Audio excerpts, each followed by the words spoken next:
బతుకమ్మ తెలంగాణ సంస్కృతిలో ఉంది. కానీ తెలంగాణలో మెజారిటీ వర్గాలు బతుకమ్మను ఆడిన చరిత్ర అయితే లేదు. నేనైతే దళిత సామాజిక వర్గానికి సంబంధించిన వాడిని. దళితులకు బతుకమ్మ ఆడడం అనేది తెలియదు. వారు కవితమ్మ ఆడిన దగ్గర దళితులను రానియకపోతేనే చెప్పకుండా బయటకు వచ్చింది అనేది నేను వింటున్నా. వీరు బతుకమ్మ సంబరాలని చెప్పి మొదలుపెట్టినప్పుడు, వారు అమెరికా నుంచి వచ్చి మొదలుపెట్టినప్పుడు బతుకమ్మకు అంటరాని వాళ్ళు దళితులని ఒక స్టేట్మెంట్ ఇచ్చిన. నేను అప్పుడు మాలమానాడు అధ్యక్షునిగా ఉంటే, కాంగ్రెస్ పార్టీలో లేదు బతుకమ్మ అంతటా ఆడతారు, బాగా బతుకమ్మ ఆడతారు అని. నేనైతే పుట్టి పెరిగి ఇప్పుడు 50 సంవత్సరాలు కావస్తుంది. ఏ రోజు నా తల్లి బతుకమ్మ ఎత్తినట్టో, నా చెల్లి బతుకమ్మ ఎత్తినట్టో అయితే లేదు. ఒక 20% మంది దళితులకు బతుకమ్మ దూరమే ఉంది. ఒక 10-12% గిరిజనులకు బతుకమ్మ దూరమే ఉంది. ఒక 10-15% మైనారిటీలకు దూరమే ఉంది. అన్నిటికంటే ఎక్కువ బీసీల్లో మెజారిటీ వర్గం సంచార జాతులు ఉంటారు. ఎందుకు ఇది చెప్తున్నా అంటే, మీరు నిన్న బెల్లయ్య గారు ఒకటి చూపించిండ్రు. ఈ బతుకమ్మను మార్చింది ఎవరు అని. ఇది ఉద్యమ కాలంలో కేటీఆర్ను కూడా అడిగినట్టుంది ఎవరు. ఈ బొమ్మ తెలంగాణ తల్లి, దీంట్లో చెయ్యి కిందికేసి ఈ పంటలు రెండు పట్టుకున్నట్టుగానే ఉంది. దీన్ని ఓపెన్ చేసింది ఎవరంటే కింద రాములక్క కనబడుతుంది. 2007లో రాములక్క కనబడుతుంది. సుధగాన వెంకటేష్ గౌడ్ పెట్టించిండు. అంటే ఏంది, నేనేమంటున్నా అంటే, బతుకమ్మ తెలంగాణ సాంప్రదాయమే. పోలేరమ్మ, కట్టమైసమ్మ, పోచమ్మ, దండుమైసమ్మ వివిధ రూపాలు ఉన్నాయి. మనం అన్నిటినీ ప్రతిబింబించే విధంగా కాకుండా ఒక సహజమైన మట్టి తల్లి, తెలంగాణ తల్లి చూడగానే నా తల్లి అని ప్రతి వ్యక్తి కనెక్ట్ అయ్యే విధంగా, టూ మచ్ కాంప్లికేషన్స్ ఉండకుండా తెలంగాణ క్యాబినెట్, ముఖ్యమంత్రి గారు కలిసి ఈ విగ్రహాన్ని ఆమోదించడాన్ని కాంగ్రెస్ పార్టీ అసెంబ్లీలో, ఏదో మళ్ళీ బయట కాదు. మరి ఈ పోర్టుగాళ్ళు మరి అసెంబ్లీకి వచ్చి వాళ్ళ డిసెంట్ చెప్పొచ్చు కదా. కిరీటం అయితే మా అమ్మ ఎప్పుడు పెట్టుకోలే. తెలంగాణ తల్లులు, మరి నాకు తెలిసి అమ్మ పేరు శోభమ్మ కదా, కేసీఆర్ గారి భార్య. శోభమ్మ కూడా కిరీటాలు పెట్టుకోగా చూడలే, కవితమ్మ కూడా కిరీటాలు పెట్టుకోరు చూడలే నేను. తెలంగాణ తల్లి అంటే తెలంగాణ తల్లి లెక్కనే ఉండాలి. ఒక ఏరియాలో గోసి పోసుకొని ఉంటే, ఒక ఏరియాలో చీరను కిందికి విడిస్తే, ఇట్లా వివిధ రకాలుగా ఉంటుంది. ఇది ప్రస్ఫుటంగా తెలంగాణ తల్లి మాదిరిగా మేము ఈ జాతికి అంకితం చేసినాం. నేను ఒక మాట అంటా, 2014 వరకు మీరు టీఆర్ఎస్ తల్లి కాదు, అందరం తెలంగాణ తల్లి అని అన్నా కూడా, మీరు ఎందుకు 2014 నుంచి 2023 వరకు అఫీషియల్గా సెక్రటరియట్లోనో ఇంకెక్కడనో ఎందుకు పెట్టలేకపోయినరు? అంటే తెలంగాణ తల్లికి ద్రోహం చేసిన ద్రోహులు కదా మీరు. మీ పార్టీ తెలంగాణ రాష్ట్ర సమితి ఉండే, భారత్ రాష్ట్ర సమితి అని పెట్టుకున్నారు. ఇంకా మీకెక్కడిదిరా పోయి తెలంగాణని కోట్ చేసుకోవడానికి నైతికత ఎక్కడి? తెలంగాణ తల్లికి ద్రోహం చేసి తగుదునమ్మా అని గుణాత్మక మార్పుని దేశంలో తీసుకురావాలని పోయి భారత రాష్ట్ర సమితి వాళ్ళు మీరు తెలంగాణను కోట్ ఎట్లా చేసుకుంటారు? నా పార్టీ ఆఫీస్ మీరు చూడండి, తెలంగాణ ప్రదేశ్ కాంగ్రెస్ కమిటీ. మేము తెలంగాణ వాళ్ళను, తెలంగాణ తల్లిని మేము అంటున్నాం. మరి మీరు భారత రాష్ట్ర సమితి కదా, మీకు ఎక్కడిది నైతికత? ఈరోజు సెక్రటరియట్ ముందు రాజీవ్ గాంధీ విగ్రహం పెట్టిండ్రు, రాజీవ్ గాంధీ విగ్రహం పెట్టొద్దు అంటారు.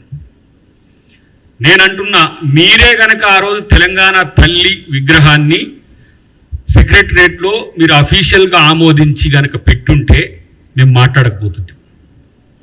మీరు ఆ రోజు బతుకమ్మను పెట్టినా బతుకమ్మే, కంకులు పెట్టినా కంకులే, మీరు ఏది చెప్తే అది ఆమోదించేటోళ్ళం.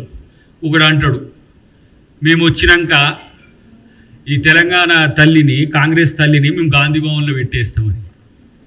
ఒరే నువ్వు వచ్చేది సచ్చేది అది అడ్రస్సే లేదురా నాయన. మీకు పక్కన పెట్టి ఇవాళ అది తీసేస్తామనంటే అది ప్రభుత్వం పెడుతున్నది. అది ప్రభుత్వం ఏమి టీఆర్ఎస్ ఆఫీసులో పెడతలే, గాంధీ భవన్లో పెడతలే, బీజేపీ ఆఫీసులో పెడతలే. దీన్ని అనేసరికి బతుకమ్మ కాడికి వచ్చిండ్రు. మా ఎన్ఎం గారు అంటే ఇగో బతుకమ్మకు కాంగ్రెస్ పార్టీ వ్యతిరేకం అని ట్రోల్ చేస్తారు. అరే మీరు 95 లక్షలు కోటి రూపాయలు ఇస్తున్నారట సోషల్ మీడియా, ఎవరో వాళ్ళు వీళ్ళు ఇన్ఫ్లుయెన్సర్స్. సోషల్ మీడియా కూడా కాదు, సోషల్ మీడియా అంటే చాలా డెమోక్రాటిక్ సోషల్ మీడియా ఉంది, మెయిన్ మీడియా ఉంది. ఇన్ఫ్లుయెన్సర్లతో వ్యూస్ కోసం, వ్యూస్ని బట్టి వాళ్ళకి గిరాకిస్తుండట. దీని కొరకు మళ్ళా బతుకమ్మను కాంగ్రెస్ పార్టీ వ్యతిరేకిస్తుందనే చర్చ తెస్తే మీది ఎలాంటి దౌర్భాగ్యపు ఆలోచన మీరు తెలుసా? ఇవాళ తెలంగాణ ఆత్మను కాంగ్రెస్ గౌరవిస్తున్నది, తెలంగాణ సంస్కృతి సాంప్రదాయాన్ని ఇలా కాంగ్రెస్ పార్టీ గౌరవిస్తున్నది. ఇప్పుడు మేము భలయానాయక్ గారు ఆ 9 మందికి కలిసి ఒక సంఘీభావం వాళ్ళకి ఇచ్చినందుకు మేము సంతోషంగా వాళ్ళతో కలిసి ఉండాలంటే సగటు ఉద్యమకారులం కాబట్టి మేము ముగ్గురం ఎన్ఎం గారు మేము అక్కడి నుంచే వస్తున్నాం. ఈరోజు ఆ కళాకారులను కనీసము ఉనికి కోసం చెప్పుకోలేక, ఉనికి అంటే ఏంది, ఐడెంటిటీ కూడా లేని పరిస్థితి తెచ్చినాం. తెలంగాణ అంటే నేనే, తెలంగాణ అంటే నాదే, తెలంగాణ అంటే నేనే. భారత్ రాష్ట్ర సమితి నీది. కాబట్టి అలా ఇలాంటి పిచ్చి ప్రేరేపణలు కేటీఆర్ పేలుతున్నాడు. ఇది నిన్ను చూసి అలా పర్వర్టెడ్ పొలిటీషియన్ అనుకుంటున్నాను ఆయన. ఎవడని చెప్తుండో నీకు తెలియదు. నాకైతే మేము సెక్రటరియట్లో పెట్టిన దాన్ని తీసి మేము గాంధీ భవన్లో పెట్టేస్తాం, విసిరేస్తాం. తెలంగాణ తల్లిని అవమానిస్తే తన్ని పడేస్తాం. సన్నాసులారా, మీకు గౌరవించే కల్చర్ లేదు. అందశ్రీ పాట రాస్తే లక్షల నోళ్ళు పాడినాయి కదా ఆ పాట.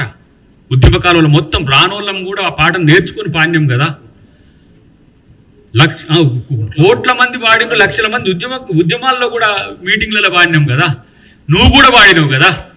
మరి దాన్ని ఎందుకు నువ్వు గవర్నమెంట్తో రాటిఫై చేయించలేదు? ఎందుకు ఆథెంటికేషన్ ఇవ్వలేదు? జాతి గీతం ఇది, మన తెలంగాణ జాతి గీతం అని ఎందుకు చేయలే?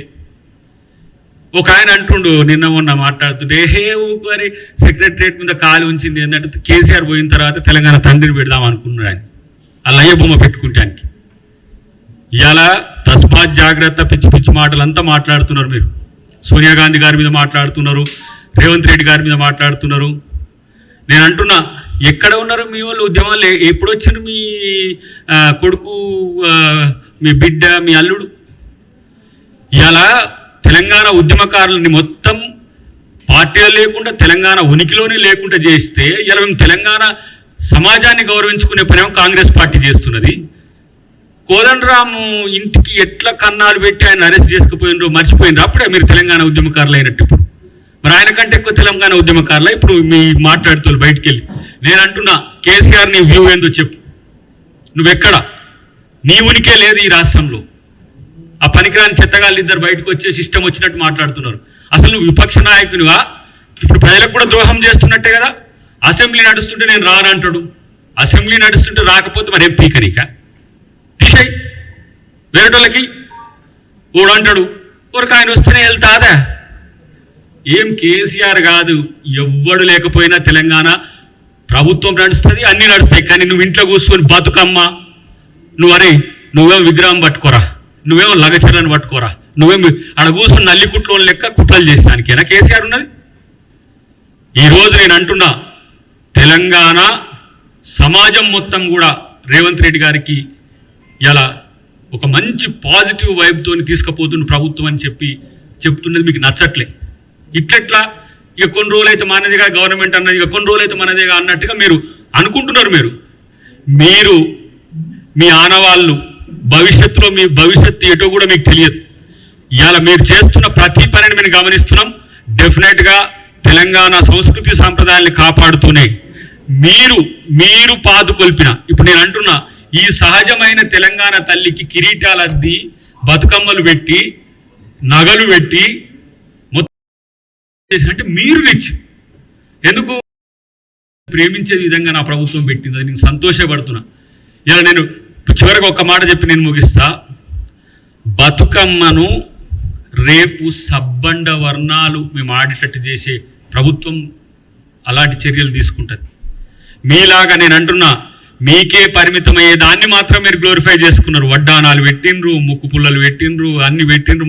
ఇట్లాంటి పేదలకు, దళిత వర్గాలకు, బీసీలకు కూడా అందుబాటులో లేని దాన్ని మొత్తం ఇప్పుడు బతుకమ్మ మాదే, బతుకమ్మ తెలంగాణదే అనే ప్రయత్నం చేస్తున్నారు. బతుకమ్మ మనదే. తెలంగాణ తల్లిలో బతుకమ్మ లేకపోతే ఇలా మీరు అనుకుంటున్నారు దాంతోనే మేము సెంటిమెంట్ చేసి మొత్తం ముందుకు తీసుకుపోతామని. ఏమీ కాదు. తెలంగాణ ప్రజలు అంతా గమనిస్తున్నారు. తెలంగాణ తల్లి విషయంలో అనుచితంగా మాట్లాడినా, అనాలోచితంగా మాట్లాడినా ఈరోజు ప్రభుత్వం తరఫున ఎలాంటి చర్యలు ఉంటాయి తీసుకోమని మేము ముఖ్యమంత్రి గారిని, క్యాబినెట్ను, మా ఎమ్మెల్యే గారు రేపు దాన్ని అవసరమైతే అసెంబ్లీలో కూడా దాన్ని లేవనెత్తానని వారికి ఈ వేదిక మీద నేను విజ్ఞప్తి చేస్తున్నాను.